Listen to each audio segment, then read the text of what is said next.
နာဆရာစီသွားပြီးဆိုလို့ရှိရင်အဲ့ဒီရဲ့ကလေးမှာအဲ့ဒီရဲ့ကလေးကတမဟုတ်ချင်းပဲသူကသူအဲ့ဒီအဖိုးကြီးခုနတေဆုံးသွားတဲ့သူ့ရဲ့အဖိုးကြီးရဲ့အပန်းအတိုင်းရောက်လာတယ်ပြောဆိုအတိုင်းသူ့ရဲ့စိတ်တဘောအတိုင်းအဲ့လိုမျိုးပြောဆိုတယ်ပြုမှုတယ်ဆောင်ရွက်တယ်အဲ့ဒါအဲ့ဒီစိတ်ဝိညာဉ်ရောက်လာတဲ့လူပေါ့အဲ့တကယ်လို့ကျွန်တော်တို့ရဲ့ရုပ်ကြည်သူဘက်ကတော့အဲ့ဒီရဲ့နတ်ကဒါလောကနာလေနော်လောကနာကနေပြီးတော့သူ့ရဲ့အဖေရဲ့ခုနတော့ပေါ့ကိုဆောင်းနာပေါ့ပြောချင်တာကိုဆောင်းနာဆိုတာကျွန်တော်တို့ကအစတော့မသိဘူးကိုလာကိုစီနတ်ကိုစီရှိတယ်ပေါ့နော်အရင်တော့အဲ့လိုမျိုးခံယူတယ်ကိုဆောင်းနာကိုအဲ့လိုပြောတာတကယ်တမ်းကျတော့ကိုဆောင်းနာမဟုတ်ပဲနဲ့ကျွန်တော်တို့ရဲ့အဲ့ဒီရဲ့နတ်တွေကကျွန်တော်တို့ကိုအမြဲတမ်းကျွန်တော်တို့ပူစောပါတာတဲ့သူတို့ကိုအမြဲတမ်းမိကိုအားကိုတဲ့သူရဲ့နာမကိုယူဆိုတဲ့အဲ့လိုမျိုးလူတွေအပေါ်မှာသူလက်ကျေးဇူးပြုတဲ့နတ်တွေဖြစ်တယ်အဲ့ဒီနတ်ကဒါပေမဲ့အဲ့ဒီနတ်တွေကသူ့ကိုပူစောမှကိုကာကွယ်တာဖြစ်တယ်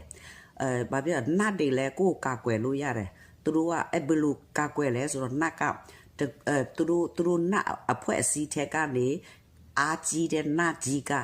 အားငယ်အားသေးတဲ့နတ်ကိုမောင်းထုတ်နိုင်တဲ့ပုံစံမျိုးရှိတယ်အဲ့လိုနတ်ပြုစားဆိုရင်ကိုပြုစားတဲ့နတ်ထက်တာ၍တကူကြီးတဲ့နတ်ကိုသွားပင့်ခေါ်ပြီးတော့မှမောင်းထုတ်ရတာမျိုးရှိတယ်အဲ့လိုမျိုးဝိညာဉ်သဘောကျွန်တော်ကအဲ့ဒီဗုဒ္ဓဘာသာကတည်းကအဲ့လိုမျိုးသိသွားတယ်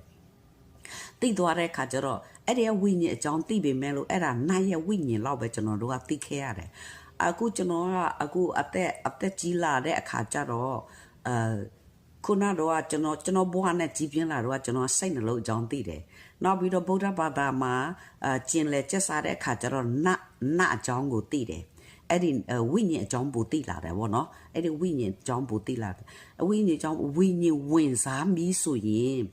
အဲ့ဒါကြောင့်လူတယောက်မှလေဝိညာဉ်ဝင်စားပြီးဆိုရင်အဲ့ဒီဝိညာဉ်ရဲ့သဘောအတိုင်းဖြစ်သွားတယ်နော်ပြောဆိုလှုပ်ဆောင်ပြုမှုအသိအဲ့ဒါတွေကအကလို့အဲ့ဒီနတ်သဘောဖြစ်သွားတယ်နော်အဲ့ဒါနတ်ဝင်တယ်အဲ့ဒီဝိညာဉ်ကဝင်လာအဲ့ဒီဝိညာဉ်ဝင်လာတယ်ဆိုလို့ရှိရင်ဥပမာနော်ကလာမီနီးဆိုရင်လေသူတို့မီနီးရင်လေသူတို့အန်ဒီမရှိဘူးနော်အဲ့ဒါစိတ်နှလုံးကအဲ့ဒီနတ်ဆိုရဲ့စိတ်နှလုံးသဘောနဲ့ဆောင်ပြီးတော့အဲ့ဒီအတိုင်းပဲလှုပ်ဆောင်တဲ့အခါကျတော့ကိုမှဘာမှမဖြစ်ဘူးကိုမဟုတ်တယ်လို့ပဲကိုစားဖြစ်သွားတာပေါ့ကိုစားပြုအဲ့ဒီဝိညာဉ်ကကိုစားပြုပြီးတော့ကိုအဲ့လိုမျိုးလိုက်လျှောက်ခိုင်းတာဖြစ်တယ်အဲ့ဒါကဝိညာဉ်သဘော